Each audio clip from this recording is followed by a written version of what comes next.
Flash man, oh my god అన్న, నువ్వేంటన్నా నా వీడియో చూస్తున్నావు? నమ్మలేకపోతున్నా అన్న. సబ్స్క్రైబ్ చేసి లైక్ కొట్టన్నా. ఇషాన్ కిషన్ రీసెంట్ గా సయ్యద్ ముస్కల్ ట్రోఫీలో ఎక్సలెంట్ గా పర్ఫామ్ చేశాడు. తను 10 మ్యాచెస్ లో 517 రన్స్ కొట్టేశాడు. తన యావరేజ్ 57 గా అండ్ స్ట్రైక్ రేట్ 197 గా ఉంది. అండ్ ఈ టోర్నమెంట్ లో తనే హైయెస్ట్ రన్ స్కోరర్ గా ఉన్నాడు. ఇషాన్ కిషన్ ఫైనల్ లో 45 బాల్స్ లోనే సెంచరీస్ కొట్టేశాడు. దీంతో జార్ఖండ్ టీం ఈజీగా ఫైనల్ లో హర్యానా మీద విన్ అయింది. అండ్ తన కెప్టెన్సీలో జార్ఖండ్ టీం 10 మ్యాచెస్ ఆడితే ఏకంగా 9 మ్యాచెస్ విన్ అయింది. అండ్ కేవలం ఒక మ్యాచ్ మాత్రమే ఓడిపోయింది. ఇంత ఎక్సలెంట్ పర్ఫార్మెన్స్ తర్వాత ఇషాన్ కిషన్ ని T20 వరల్డ్ కప్ కి సెలెక్ట్ చేశారు. ఇషాన్ ని సెలెక్ట్ చేయడానికి తన పర్ఫార్మెన్స్ తో పాటు టీమ్ డైనమిక్స్ కూడా హెల్ప్ చేశాయి. శుభ్మన్ గిల్ టీమిండియాకి వైస్ కెప్టెన్ గా ఉన్నాడు. అండ్ తనకి ఓపెనర్ గా చాలా అవకాశం ఇచ్చినప్పటికీ తనైతే ఫెయిల్ అయ్యాడు. సౌత్ ఆఫ్రికాతో ఫస్ట్ మ్యాచ్ లో 4 రన్స్ అండ్ సెకండ్ మ్యాచ్ లో డక్అట్ అయ్యాడు. అండ్ థర్డ్ మ్యాచ్ లో 28 రన్స్ మాత్రమే స్కోర్ చేశాడు. శుభ్మన్ గిల్ కి ఇంజరీ అవడంతో సంజు శాంసన్ గిల్ ప్లేస్ లో ఆడాడు. ఫిఫ్త్ మ్యాచ్ అయిన సంజు శాంసన్ గిల్ 3 మ్యాచ్ లో కొట్టిన స్కోర్ కన్నా సంజు శాంసన్ ఒక మ్యాచ్ లోనే ఎక్కువ స్కోర్ కొట్టాడు. ఒక పాయింట్ ఆఫ్ టైమ్ లో సంజు అబ్జెక్ట్ ని డామినేట్ చేశాడు. దీని తర్వాత సంజుని ఓపెనర్ గా ఆడించాలని మేనేజ్మెంట్ ఫిక్స్ అయింది.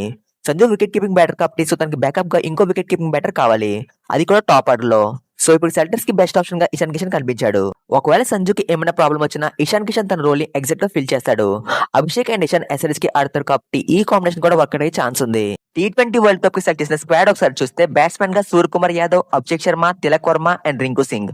వికెట్ కీపర్స్ గా సంజు శాంసన్ అండ్ ఇషాన్ కిషన్. ఆల్రౌండర్స్ గా హార్దిక్ పాండ్యా, అక్షర్ పటేల్, సుందర్ అండ్ శివం దూబే. బౌలర్స్ గా Jasprit Bumrah, Kuldeep Yadav, Varun Chakravarthy, Harshdeep Singh and Archit Rana. Wicket keeper గా ఇషాన్ కిషన్ ని సెలెక్ట్ చేయడంతో జితేష్ శర్మకి స్థానం లభించలేదు. తన ప్లేస్ లో రింకు సింగ్ ని సెలెక్ట్ చేశారు.